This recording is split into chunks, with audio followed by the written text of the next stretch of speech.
자유외창 시청자 여러분 반갑습니다. 자유외창 김재홍입니다. 2022년 7월 28일 대법원 판결 2020 수 30호 사건 그 범죄적 판결문을 분석해보는 시간, 이번에 9번째 시간 되겠습니다. 9번째 순서가 되겠고요. 자, 오늘도 계속해서 구체적인 선거 무효 사유에 대한 판단 부분에서 사전투표 단계에서 부정한 개입이 있었느냐를 살펴보는 거 한 9가지 중에서 오늘은 5번째와 6번째 정도 그렇게 살펴보겠습니다. 자, 원고의 그 무효를 다투는 주장들을 다 이유 없다라고 판단한 부분에 대해서 그 범죄적 성격을 분석해 보는 거죠.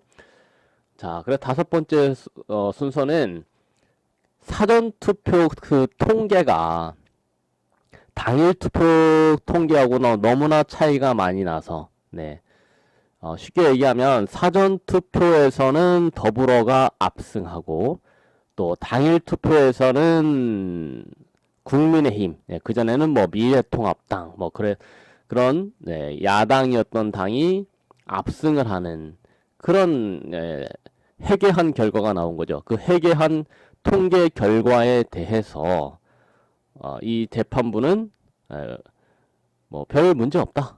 별 문제 없다. 그래서 이제 이 판결문 제가 보면서 가장 문제점으로 드러나는 것은 일단 사실 정리를 좀 정확하게 해줘야 되는데 이 판결문은 이 범죄적 판결문은 사실 정리가 좀 약해요. 사실 정리부터 약하고 사실 정리가 돼야 그 다음에 사실 판단을 하든 법리 판단을 하는 건데 좀 애매모호하게 사실 정리를 하는 거죠. 사실 정리가 부실합니다. 예를 들면 이 사전투표 통계가 이상하다 하면은 이 문제가 된 선거구 연수 을구의 통계 수치 정도는 나와야 되거든요. 사전투표 득표율이 얼마고, 민경욱이 사전투표 득표율이 얼마고, 이정민은 사전투표 득표율이 얼만데 그게 어떻게 돼 있다라는 정도는 나와야 되는데 그게 없어요. 그 데이터가 아예 없이 이 판결문을 쓰고 있는 거예요. 일단 사실 정리가 약하다. 그 다음에 또 법리 판단이든 사실 판단이든 들어갈 때 뭔가 근거가 있어야 되는데 근거가 없어요. 그냥 이 재판부, 이 범죄적 판결문을 쓰고 있는 재판관이 내 맘에 보니까 내가 보기에 별 의심이 없어. 그럼 끝인 거예요. 이유가 있어야죠. 근거가 있어야 된단 말이죠. 근거가. 그래서 원고의 주장은 사전 투표를 하는 선거인과 선거일 당일 투표를 하는 선거인의 정당 또는 후보자에 대한 지지 성향이 동일할 것이라는 전제를 해놓고 사전 투표를 하는 선거인, 그 다음에 당일 투표를 하는 선거인, 어차피 그 며칠 앞서 하지만 같은 선거인들이 아니냐 이거죠. 같은 선거인들인데 어떻게 해서 사전 투표 그 며칠 앞서서 하게 되면 더불어를 지지하고 또 당일날 가서 투표를 하게 되면 국민의힘을 지지하고 미래통합을 지지하는 이런 일들이 계속 반복되고 있느냐 하는 거지요. 뭔가 사전투표하고 당일투표는 달라요. 그죠? 선거 운영 방식이 달라요.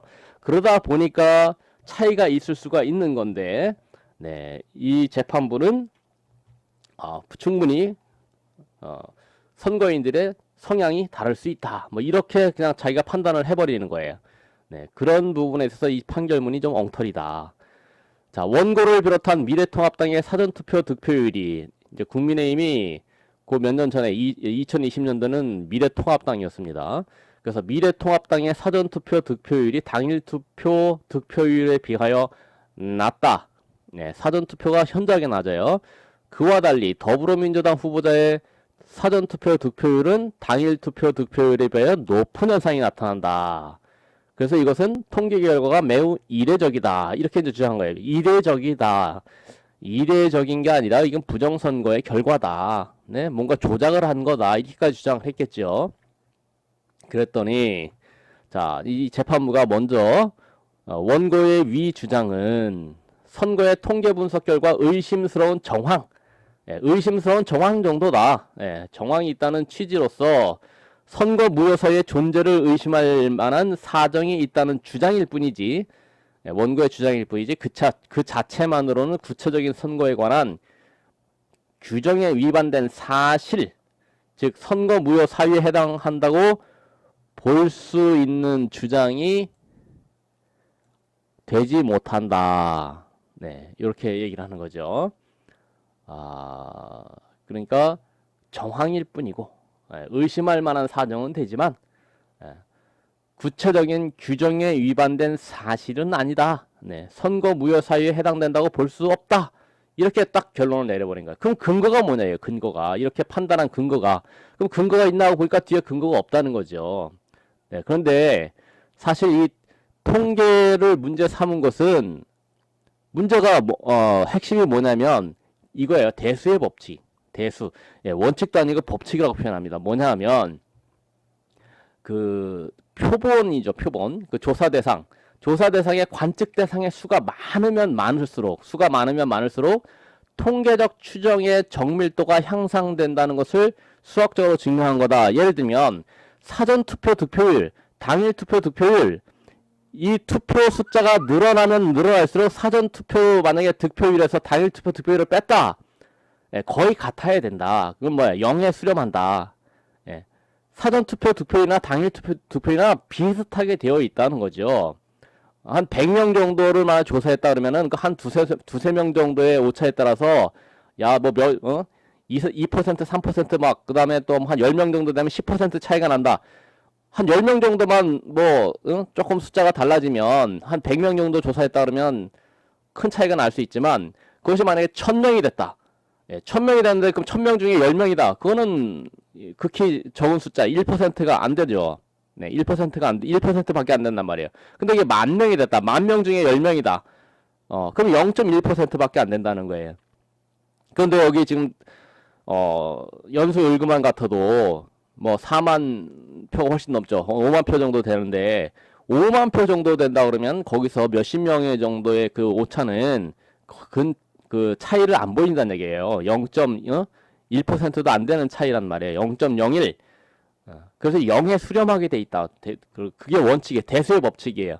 그럼 대수의 법칙을 거슬러서 이 재판부가 판단을 하고 있다는 거예요.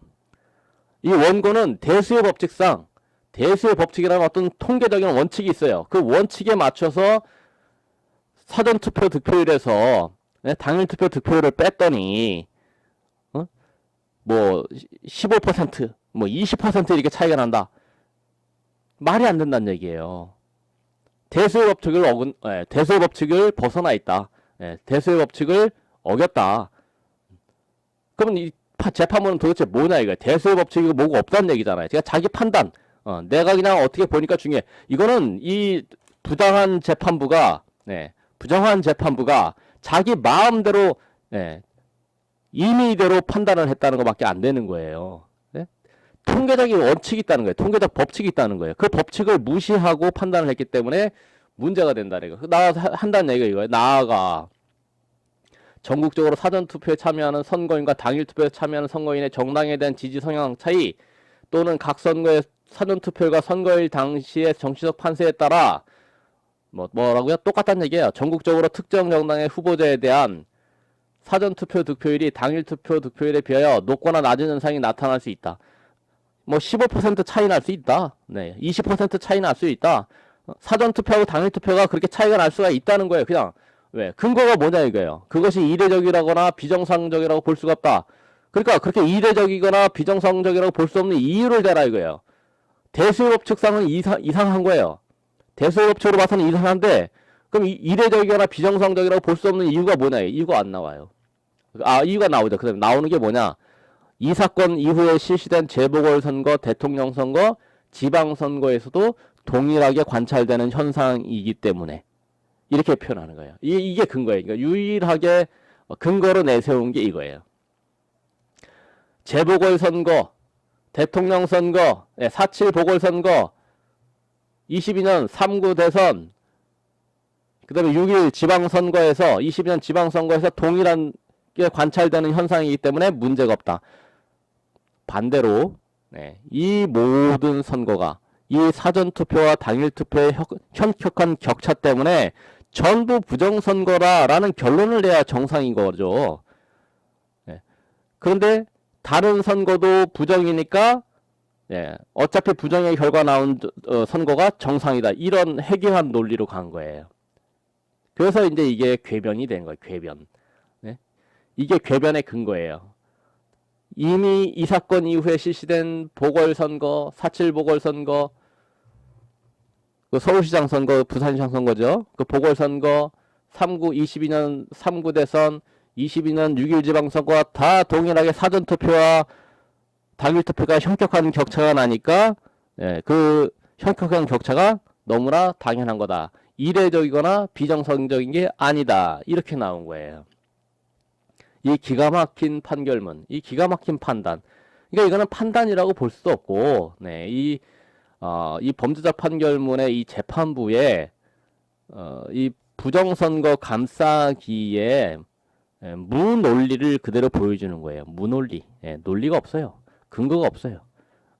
다른 선거가 부정선거면 그러면 그 다음 부정선거도 부정선거라고 안 보겠다. 뭐 그런 이유밖에 안 되는 거죠. 네.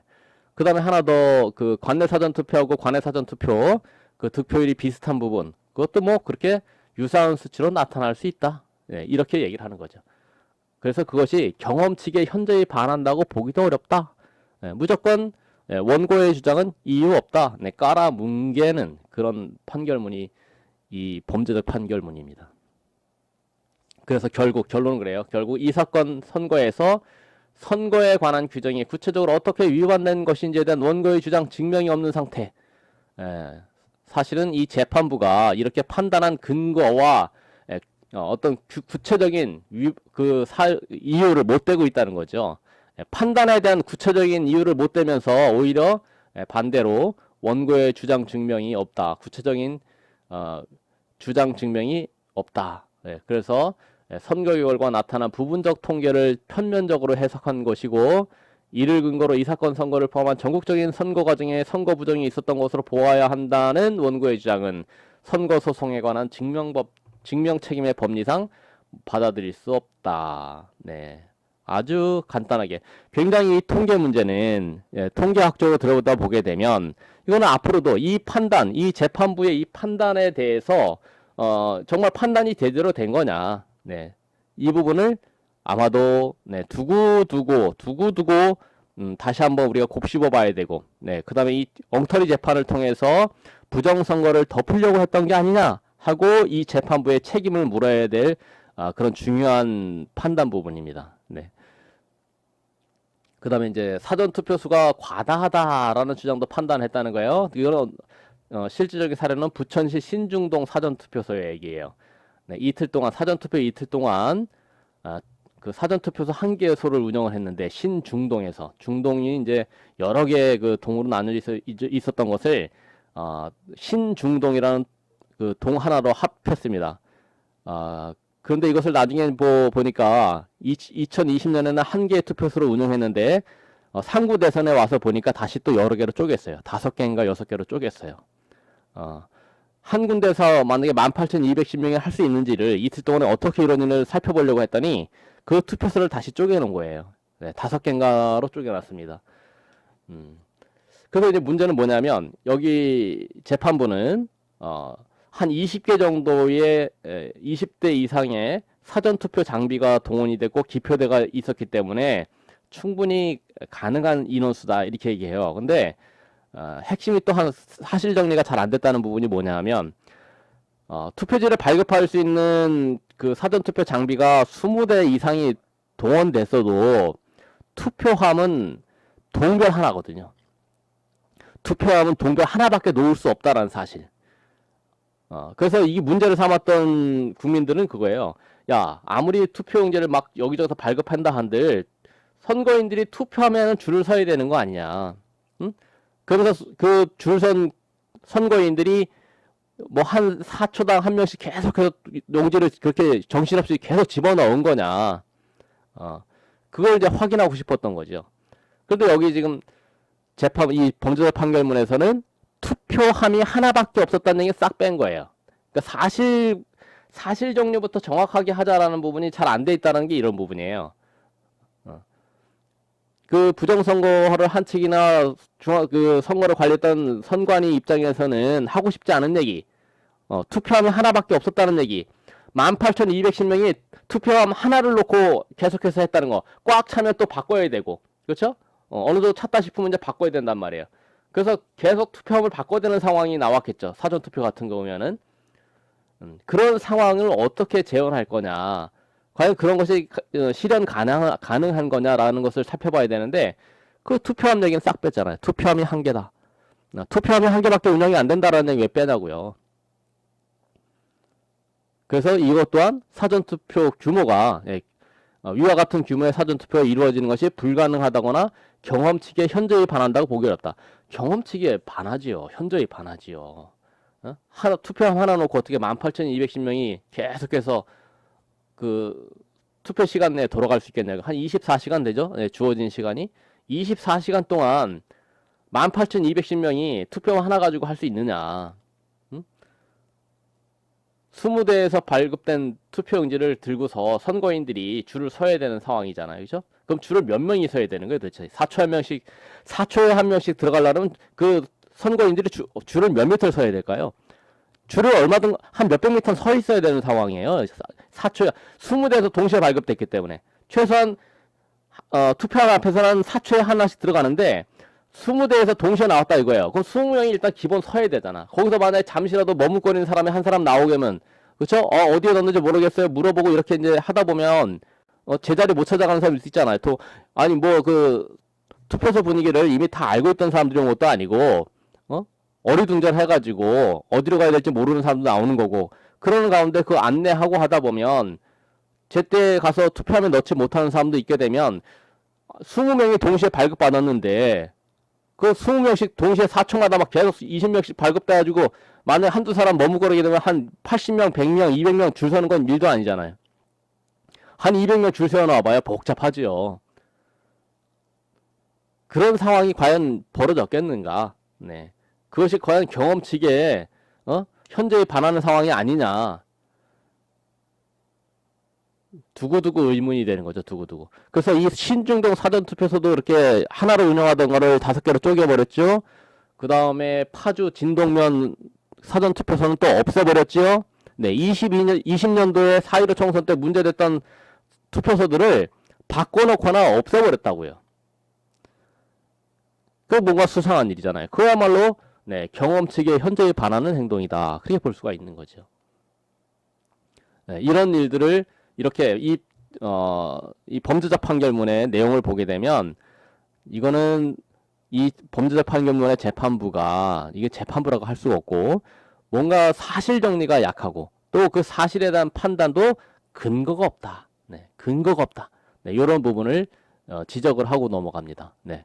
그래서 범죄자 판결문 분석 9번째 순서, 네, 그 사전 투표와 당일 투표의 현격한 차이가, 네, 대수의 법칙을 어긋나고 있는데 그 대수의 법칙을 무시한 판결문이다 하는 부분. 그 다음에 사전 투표소가 과다하다는 주장도 뭉개버렸는데, 네, 이것도 나중에는 언젠가는 또 사실이 밝혀질 거라고 저는 봅니다. 네, 이렇게 이 범죄자 판결문을 통해서 뭐든지 부정선거법을 덮어주려고 했던, 무지막지하게 덮어주려고 했던 이 판결문의 내용을 우리가 곰곰이 다시 한번 살펴보다 보면 약점이 뭔가 이 부정선거범들이 덮으려고 했던 내용이 드러날 거라고 봅니다. 저도 그런 차원에서 나중에 더 결정적인 어떤 증거를 우리가 찾아내거나 이 논리의 이 부정선거 덮어주려는 범죄자 판결문의 논리의 허점을 뭐 당장은 보이지 않더라도 언젠가는 또 그것이 확연하게 눈에 보일 거라고 보고 일단은 쭉 한번 우리가 스크린하는 차원에서 분석해 나가겠습니다. 다음 시간에 또 10번째 순서로 찾아뵙겠습니다. 자, 이 시간 할애해서 시청해 주신 분들께 감사를 드립니다.